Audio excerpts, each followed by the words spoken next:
الحمد للہ رب العالمین، والصلاة والسلام علی محمد الامین۔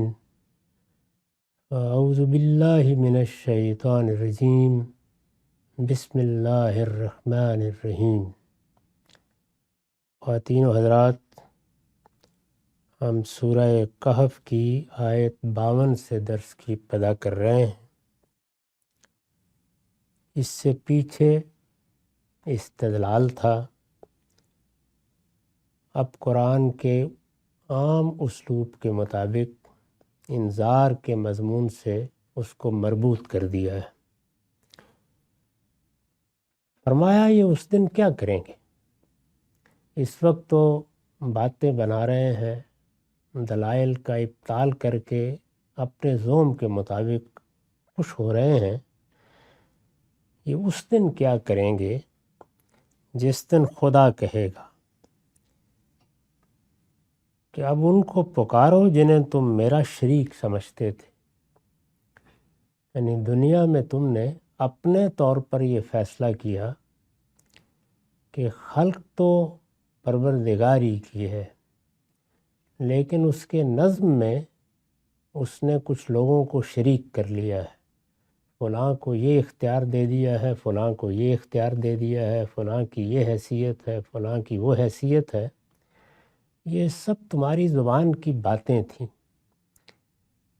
اس کائنات کا پروردگار نہ کسی کی مدد کا محتاج ہے، نہ اس کو کوئی ساجی چاہیے، اور پھر جن کو تم اس کے مددگار قرار دے رہے ہو وہ تو اس کے عاجز بندے ہیں۔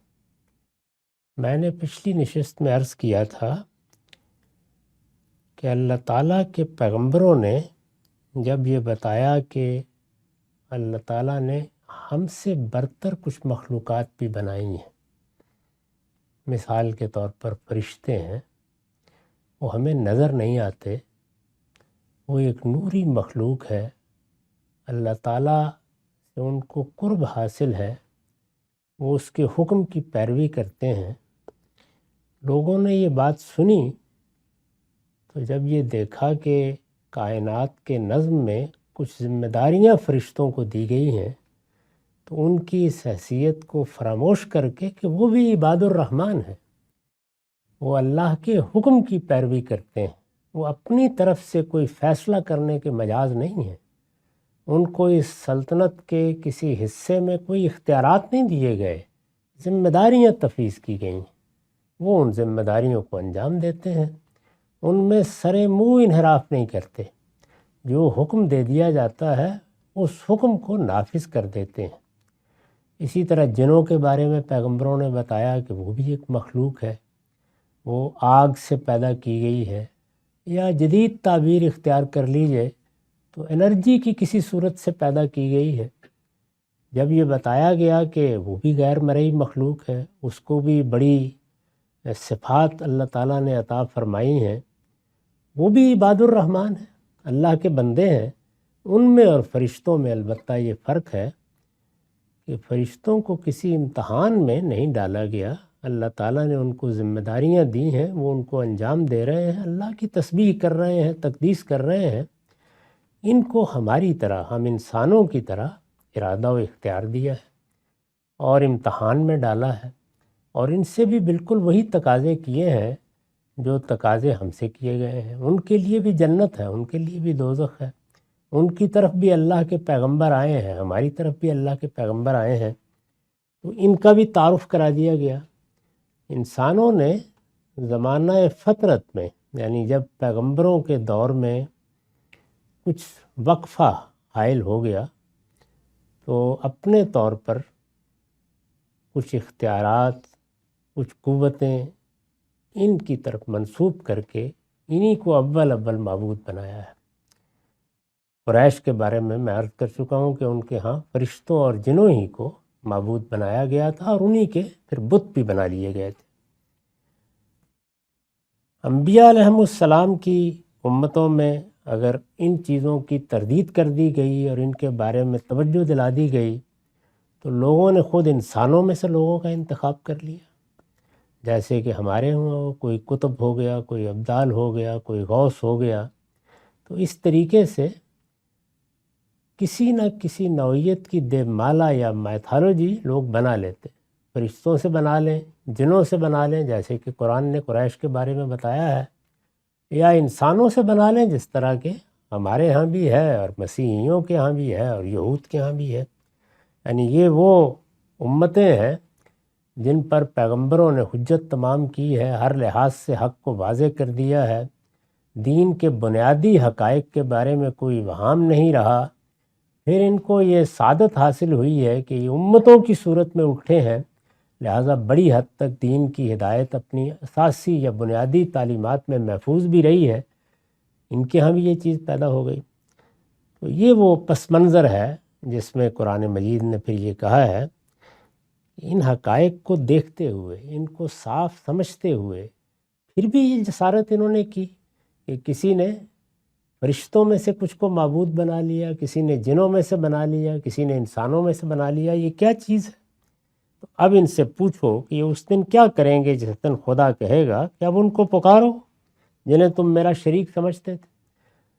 یعنی اگر دنیا میں تمہاری وہ مدد کرتے رہے ہیں، کسی نے تم کو شفا دے دی، کسی نے تمہیں بیٹا دے دیا، کسی نے تمہاری مشکل حل کر دی، کسی نے تمہارا کاروبار بہتر کر دیا، دنیا میں تم سمجھتے رہے ہو اور اپنی حماقت سے یہ خیال کرتے رہے ہو کہ یہ میری مدد کر رہے ہیں، تو وہ تو چھوٹے چھوٹے معاملات تھے، فروعی چیزیں تھیں۔ دنیا کی زندگی کیا تھی اس آخرت کے مقابل میں ایک قطرہ جیسے سمندر کے مقابل میں ہو۔ تو یہاں تو اصل مصیبت ہے، ابدی فیصلہ ہونے جا رہا ہے۔ اتنے بڑے معاملے میں تو تمہیں چاہیے کہ آپ اپنے معبودوں کو پکارو اور ان سے کہو کہ جب وہاں تمہیں یہ اختیارات تھے تو یہاں بھی ہونے چاہیے۔ تو ارشاد فرمایا کہ دیکھ لو پکار کے، الذین زعمتم فدعوہم فلم یستجیبوا لہم وجعلنا بینہم موبقا، فرمایا سو ان کو پکاریں گے مگر وہ ان کی مدد کو نہیں آئیں گے۔ یعنی دائیں بائیں دیکھیں گے، اپنی طرف سے خیال کریں گے کہ آخر کچھ نہ کچھ حیثیت تو ان کی ہونی چاہیے، یہاں کوئی اللہ تعالیٰ کے تخت کے دائیں بائیں بیٹھا ہوا نظر آنا چاہیے۔ یہ پکارنا ضروری نہیں ہے کہ زبان سے ہو، یہ اصل میں اس وقت کی حالت کی تعبیر ہے۔ دائیں بائیں دیکھ رہے ہوں گے اور ہو سکتا ہے کوئی آواز بھی دے کہ بھائی کدھر رہ گئے تم لوگ، تو ان کو پکاریں گے مگر وہ ان کی مدد کو نہیں آئیں گے۔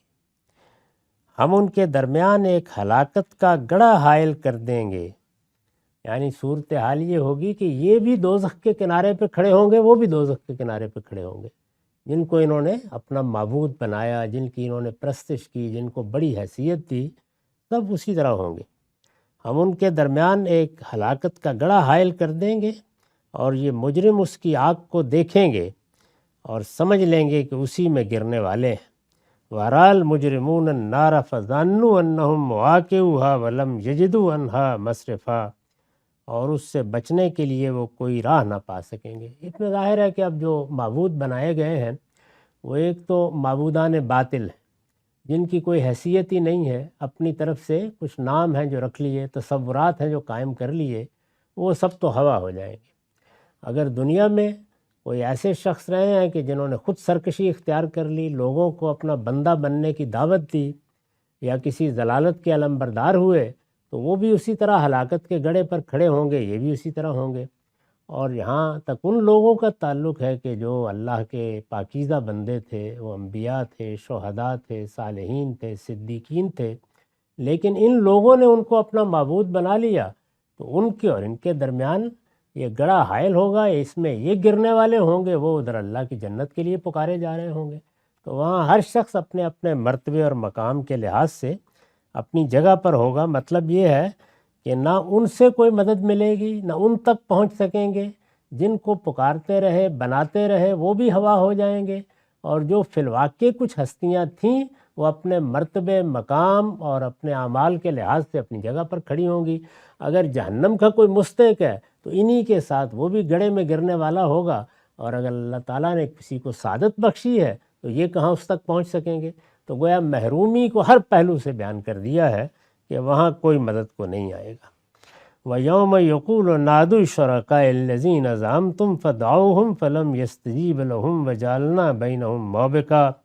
یہ اس دن کیا کریں گے جس دن خدا کہے گا کہ اب ان کو پکارو جنہیں تم میرا شریک سمجھتے تھے، تو ان کو پکاریں گے مگر وہ ان کی مدد کو نہیں آئیں گے۔ وَرَأَى الْمُجْرِمُونَ النَّارَ فَظَنُّوا أَنَّهُمْ مُوَاقِعُوهَا وَلَمْ يَجِدُوا عَنْهَا مَصْرِفًا۔ ہم ان کے درمیان ایک ہلاکت کا گڑھا حائل کر دیں گے، اور یہ مجرم اس کی آگ کو دیکھیں گے اور سمجھ لیں گے کہ اسی میں گرنے والے ہیں، اور اس سے بچنے کے لیے وہ کوئی راہ نہ پا سکیں گے۔ یعنی یہ جہاں پہ کھڑے ہوں گے اسی کے آگے جہنم ہوگی، اور وہ جہاں کھڑے ہوں گے ان کے ساتھی ہیں تو انہی کے ساتھ، اور اگر نہیں ہیں تو ظاہر ہے کہ جہنم کے گڑھے سے بہت دور اللہ کی جنت کی طرف وہ اپنے راستے پر گامزن ہوں گے۔ ان کی آواز پر لبیک کہنے کے لیے کوئی بھی نہیں ہوگا۔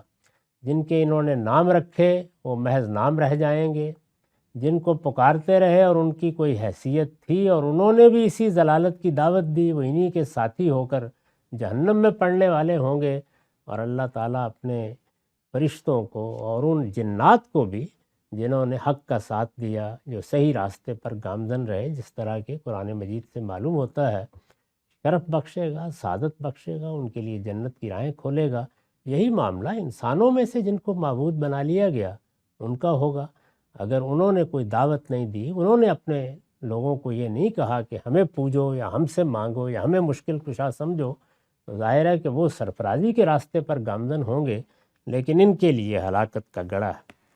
وَلَقَدْ صَرَّفْنَا فِي هَذَا الْقُرْآنِ لِلنَّاسِ مِنْ كُلِّ مَثَلٍ۔ ہم نے اس قرآن میں لوگوں کی رہنمائی کے لیے ہر قسم کی تنبیہات طرح طرح سے بیان کر دیں۔ اس میں لفظ مثل آیا ہے، اس پر میں نے لکھا ہے، اصل میں لفظ مثل آیا ہے یعنی وہ باتیں جو تمثیل کے اسلوب میں بیان ہوئی ہیں۔ قرآن مجید میں جب واقعات بیان کیے جاتے ہیں یا مستقبل کی کوئی تصویر دکھائی جاتی ہے، یا جس طرح کے پیچھے باغ والوں کا واقعہ بیان ہوا ہے، یا بعض تاریخی واقعات کو مثال کے طور پر پیش کیا جاتا ہے، تو یہ سب کے سب دو پہلوؤں سے تمثیلیں ہی ہوتی ہیں۔ یعنی یا تو ایک کردار بنا کے دکھا دیا جاتا ہے، باغ والوں کا کردار اس کی مثال ہے، اور یا یہ ہوتا ہے کہ واقعہ تو تاریخی ہے لیکن وہ بھی محض تاریخ سنانے کے لیے تاریخ کی کتابوں میں جیسے تاریخ بیان ہوتی ہے اس حیثیت سے بیان نہیں ہوتا، بلکہ وہ بھی کسی حقیقت کی تمثیل ہی ہوتی ہے۔ اس سے یہ بات سمجھو، اس کی روشنی میں اس کو دیکھو، تاریخ کا وہ واقعہ تمہارے لیے اس چیز کی مثال ہے۔ تو ایک جامع لفظ استعمال کیا ہے مثل کا۔ اصل میں لفظ مثل آیا ہے یعنی وہ باتیں جو تمثیل کے اسلوب میں بیان ہوئی ہیں اور ان کے ذریعے سے لوگوں کو عالم غیب کے حقائق پر متنبع کیا گیا ہے۔ ان کا مقصود کیا ہوتا ہے؟ قرآن مجید میں جو واقعہ سنایا گیا ہے، جو مثال بیان کی گئی ہے، وہ اسی چیز کو سامنے رکھ کر بیان کی گئی ہے کہ لوگوں کو ان کے انجام سے خبردار کیا جائے۔ یعنی یہ دنیا کی زندگی اس کے سوا کچھ نہیں ہے کہ اس میں جو کچھ ہم کریں گے، علم کے لحاظ سے کریں یا عمل کے اعتبار سے کریں، اس کے کچھ لازمی نتائج، اس کے کچھ کنسیکوینسز ہیں، وہ اس کے ساتھ لگے ہوئے ہیں۔ ان کے بارے میں لوگوں کو خبردار کر دیا جائے، ان کے بارے میں لوگوں کو متنبع کر دیا جائے۔ اللہ تعالیٰ کی پوری کتاب کا اصل مضمون یہی ہے، لوگوں کو متنبع کرنا، ان کو تنبیہ کرنا، ان کو بیدار کرنا، انہیں غفلت سے جگانا، اور یہ بتانا کہ اس کائنات میں جو کچھ تمہیں نظر آ رہا ہے اور جو کچھ رونق تم دیکھ رہے ہو اور جن زینتوں میں تم الجھے ہوئے ہو، یہ سب عارضی ہیں، ان کی حیثیت ایک تمہید کی سی ہے، ان کو آخرت کے ساتھ ملا کر دیکھو، اصل زندگی وہ ہے، تمہیں اس کا سفر کرنا ہے، اس راستے پر تمہیں اس لیے ڈالا گیا ہے کہ تم ابتلاء کے قانون کے تحت ان مراحل سے گزرو اور اپنے ساتھ صحیح علم اور صالح عمل کا بدرکہ لے کر اس دنیا میں داخل ہو جاؤ۔ تو یہی قرآن مجید کی دعوت ہے، یہی اس کا پیغام ہے، وہ اسی کے لیے لوگوں کو متنبع کرتا ہے۔ جب وہ متنبع کرتا ہے تو پھر ظاہر ہے کہ جو کچھ بھی تاریخ کے واقعات یا اس طرح کی تمثیلیں بیان کی جاتی ہیں ان کا اصلی مقصود تنبیہ ہوتا ہے۔ تو یہاں اس اصلی مقصود کو سامنے رکھ کر جو لفظ کا لازم ہے تنبیہات ترجمہ کیا گیا ہے۔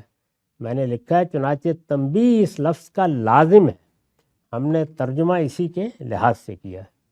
ہم نے اس قرآن میں لوگوں کی رہنمائی کے لیے ہر قسم کی تنبیہات طرح طرح سے بیان کر دی ہیں۔ تصریف یعنی ایک پہلو سے بیان کرنا، ایک پھول کا مضمون ہو تو 100 رنگ سے باندھو، قرآن مجید اس کی بہترین مثال ہے۔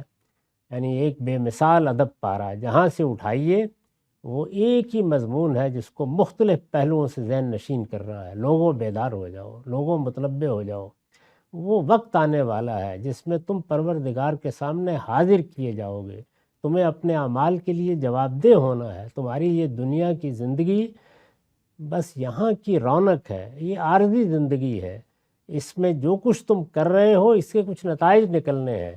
یہ دعوت ہے، دائیں سے بائیں سے قرآن مجید اس کو جہاں سے اٹھا کر دیکھیے مختلف اسالیب میں یہی دعوت بیان کر رہا ہے۔ ہم نے اس قرآن میں لوگوں کی رہنمائی کے لیے ہر قسم کی تنبیہات طرح طرح سے بیان کر دی ہیں۔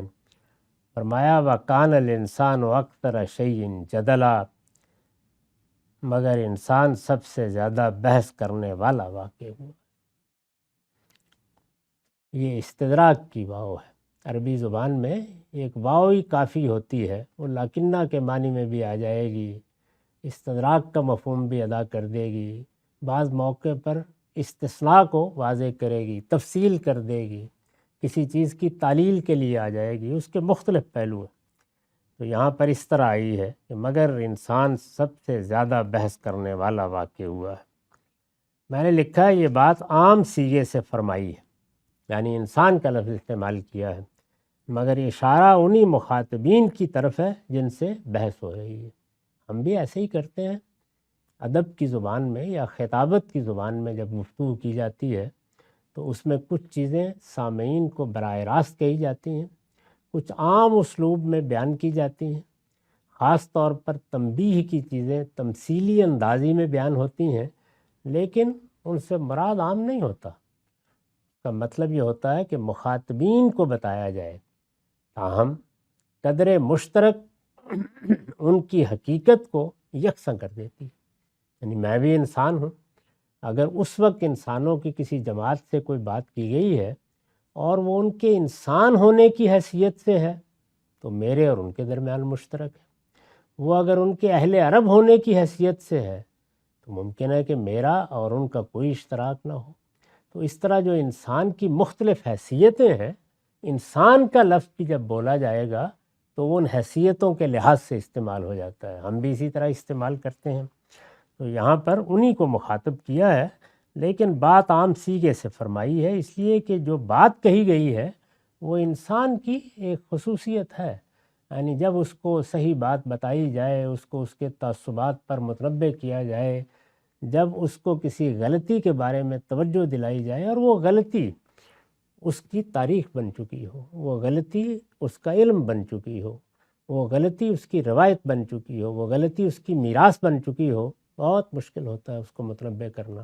انسان اس کے ساتھ ایک محبت کا تعلق پیدا کر لیتا ہے اور پھر اس پر کوئی تنقید سننے کے لیے تیار نہیں ہوتا۔ وہ افراد ہوں، وہ افکار ہوں، وہ خیالات ہوں، وہ خیالات کے مجموعی تاثر کی کوئی چیز ہو، وہ روایات ہوں، یہی چیز ہوتی ہے۔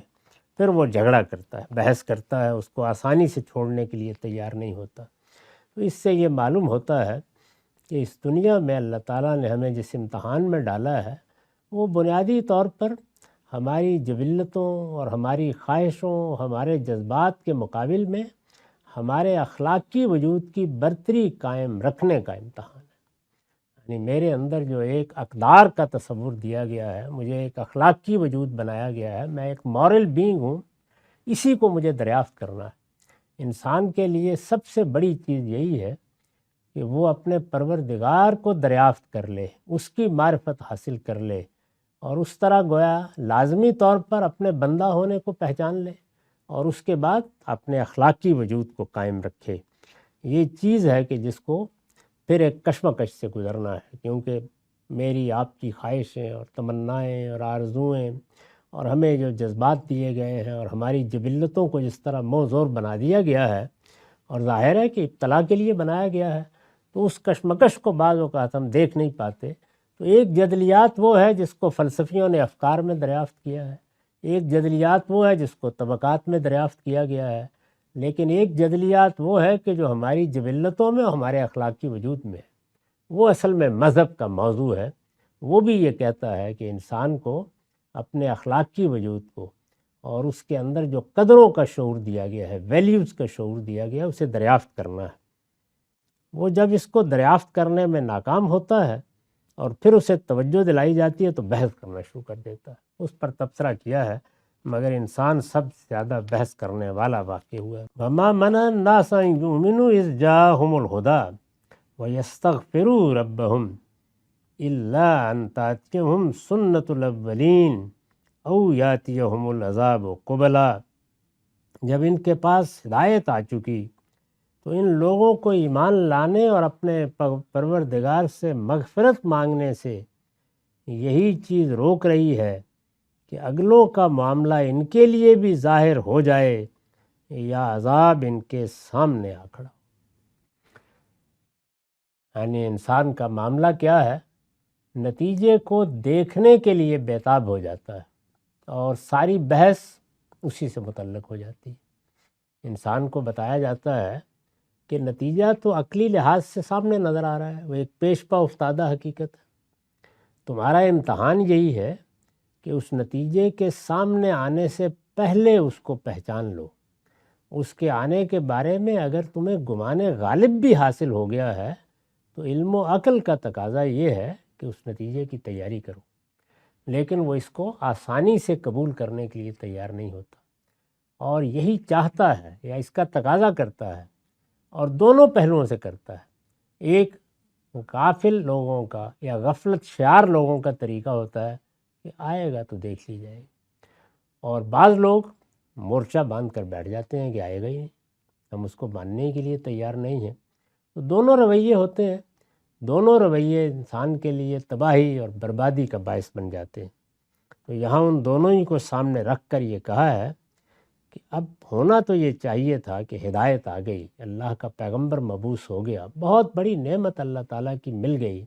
یہ لوگ 2000 سال سے غفلت میں پڑے ہوئے تھے، ان کو اس بیت اللہ کا متولی بنایا گیا تھا، ان کی ایک بڑی غیر معمولی تاریخ ہے۔ یہ ابراہیم علیہ السلام کی اولاد ہیں، ان کی ابتدا یہاں اسماعیل علیہ السلام کی دعوت سے ہوئی تھی، انہوں نے توحید کا علم بلند کیے رکھا، یہ اس بیت اللہ کے محافظ تھے، اور اس کو اللہ کی عبادت کے لیے، اللہ تعالیٰ کے مناسک کو ادا کرنے کے لیے، مراسم عبودیت بجا لانے کے لیے تیار رکھتے تھے۔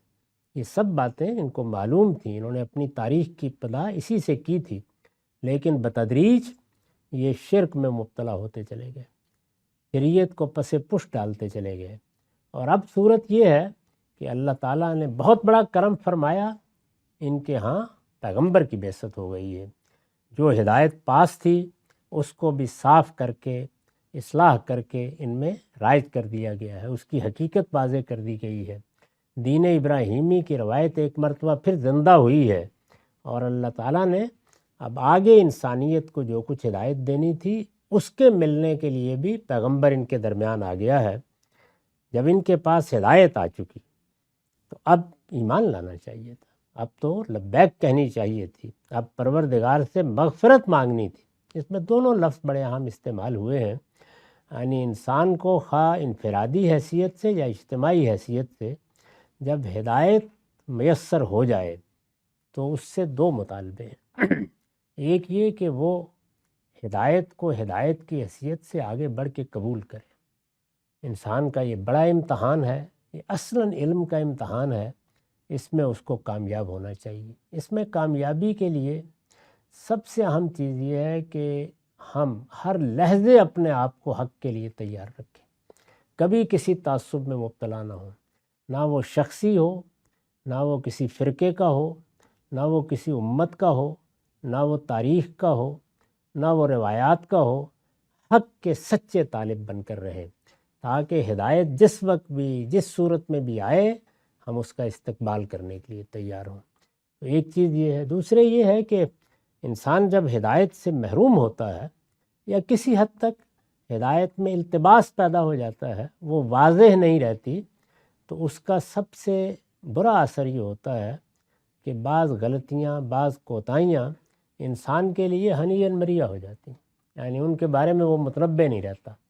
اس میں ایسی غلطیاں بھی ہوتی ہیں جن کا تعلق ہمارے ایمانیات سے، ایسی بھی ہوتی ہیں جن کا تعلق ہمارے اخلاقی وجود کی تطہیر سے ہے، اور ایسی بھی ہوتی ہیں کہ جن میں خاص اللہ تعالیٰ کی ہدایت ہی رہنمائی کر سکتی تھی، کیونکہ وہ سامنے نہیں تھی، اس وجہ سے غلطی ہو گئی۔ اس موقع پر انسان کو کیا کرنا ہے؟ یعنی اس کے سامنے ہدایت آ گئی تو وہ آگے بڑھ کے استقبال کرے گا، ایمان لائے گا، اس کو مانے گا۔ دوسری چیز یہ ہے کہ وہ اپنے پروردگار سے مغفرت چاہے گا۔ پروردگار، مجھ سے اگر کوئی غلطی ہوئی ہے، کوتاہی ہوئی ہے، کوئی چیز مجھ پر واضح نہیں ہو سکی، واضح تھی لیکن میں اس کے تقاضوں کو پورا نہیں کر سکا، اس پر متنبع نہیں رہا، تو مجھے معاف فرما دے۔ یہ معافی اور مغفرت ہے جو ہر لحظے انسان کی ضرورت ہے، اس لیے کہ یہ ہو گئی تو اس کے بعد جو اس کے نتائج ہیں کہ اللہ تعالیٰ اپنے بندوں کو نہال کر دے، اس میں کچھ مانگنے کی ضرورت نہیں ہے۔ وہ پروردگار جب دے گا تو بے نہایت دے گا۔ ہمارا اصلی کام یہی ہے کہ اپنی بندگی کا احساس کر کے اپنی غلطیوں پر معافی مانگیں۔ وہ غلطیاں جو ہدایت کے آنے سے پہلے بھی ہوتی ہیں، ہدایت کے آنے کے بعد بھی ہوتی ہیں، اس لیے کہ انسان بڑا کمزور واقع ہوا ہے۔ وہ جب متنبع کر دیا جاتا ہے، اس کے بعد بھی بعض اوقات غفلت میں پڑ جاتا ہے، تو اپنے آپ کو جیسے ہی متنبع محسوس کریں، جب بیدار ہوں، جب آنکھ کھلے، تو سب سے پہلے استغفار کرنا چاہیے۔ پروردگار، میں مغفرت چاہتا ہوں، میں معافی چاہتا ہوں، تو مجھے معاف فرما دے۔ اپنے پروردگار سے مغفرت مانگے۔ اس میں رکاوٹ کیا چیز بن رہی ہے؟ فرمایا یہ کہ جس چیز کی بنیاد پر ان کو دعوت دی جا رہی ہے وہ آخرت ہے۔ آگے ایک وقت آنے والا ہے، موت کے بعد ایک نئی زندگی شروع ہونے والی ہے، وہ آسان نہیں ہوگا، اس کے فیصلے ابدی ہیں۔ یہ بتایا جا رہا ہے تو یہ کہتے ہیں کہ بس پھر جو باتیں آپ فرما رہے ہیں یہ ظاہر ہو جائیں، یا جس عذاب کی آپ وعید سنا رہے ہیں وہ آ جائے، پھر دیکھ لیں گے۔ وہ یہ انسان کی بدقسمتی ہے۔ چنانچہ قرآن مجید نے اسی کے پیش نظر بہت سے پیغمبروں کی سرگزشت سنا کے بتایا ہے کہ آخر وقت تک لوگ یہی کہتے رہے، عذاب لے آؤ، قیامت لے آؤ، جو کچھ کہتے ہو برپا کر کے دکھا دو، جن چیزوں کی وعید سنا رہے ہو ہمیں بھی لا دو، کہاں ہو گئے تمہارے عذاب لنگر انداز؟ وہ تو جہاز کہیں ہمارے ساحل پر اترا ہی نہیں۔ اس کا نتیجہ یہ نکلتا ہے کہ پھر اچانک اللہ تعالیٰ کی طرف سے گرفت ہوتی ہے اور انسان کی آنکھیں کھلتی ہیں اور معلوم ہوتا ہے کہ یہ میں کہاں کھڑا ہوں۔ یہی معاملہ انسان کا قیامت میں ہوگا۔ اور قیامت کیا، یعنی وہ کہیں دور نہیں ہے۔ من مات فقط قامت قیامت ہو۔ جب ہم دنیا سے رخصت ہوتے ہیں حقائق کھل جاتے ہیں۔ قرآن مجید نے لوگوں کے مکالمے نقل کیے ہیں۔ اس وقت فرشتے جب آتے ہیں تو وہ آ کے بتا دیتے ہیں، ان کے آنے ہی سے معلوم ہو جاتا ہے کہ ہم کامیاب آئے ہیں یا ناکام ہو کر آئے ہیں۔ تو اس لیے قیامت برپا ہو جاتی ہے۔ اس پر میں نے لکھا ہے، یعنی جہاں تک دلیل و برہان کا تعلق ہے اس میں کوئی کسر باقی نہیں رہ گئی، یعنی استدلال تو ہر پہلو سے پیش کر دیا گیا ہے۔ یہ ہم اس پیچھے سورہ میں بھی دیکھ رہے ہیں۔ قرآن نے ہر قسم کی تنبیہات سنا دی ہیں اور ہر بات گوناگوں پہلوؤں سے واضح کر دی گئی ہے، جس کو تصریف سے تعبیر کیا ہے، لیکن یہ ماننا نہیں چاہتے، اس لیے مصر ہیں کہ اب عذاب ہی کو دیکھ کر مانیں گے۔ استاذ امام کے الفاظ میں قرآن ان کے آگے مائدہ آسمانی بچھا رہا ہے، دسترخوان بچھا رہا ہے، ان کو دعوت دے رہا ہے، لیکن یہ قہر آسمانی کے طلبگار ہیں۔ ایسے شامت زدوں کا بھلا کیا علاج؟ ان کو معلوم نہیں ہے کہ جب عذاب الہی نمودار ہوگا تو وہ دیدار کر کے واپس نہیں چلا جائے گا، بلکہ ان کا کچھ عمر نکال کر رکھ دے گا۔ تو اس کے بعد یہ کس چیز پر ایمان لائیں؟ یعنی جس چیز کو طلب کر رہے ہیں وہ آئے گی تو کیا ان کو موقع فراہم کرے گی؟ ان کے دروازے پر کھڑے ہو کے دستک دے دی، جب وہ آئے گی تو آ جائے گی۔ اور اس کے بعد کسی کے لیے کوئی راستہ نہیں ہوگا، سب دروازے بند ہو جائیں گے۔ اس لیے یہ موقع ہے جب کہ علم و عقل کی بنیاد پر تمہیں اس دن سے خبردار کیا جا رہا ہے۔ یہ اللہ کی تنبیہ ہے، ہر پہلو سے اس کو واضح کر دیا گیا ہے، اس سے متنبہ ہو جاؤ اور خبردار ہو جاؤ۔ اقول و قولی ھذا واستغفر اللہ لی ولکم ولسائر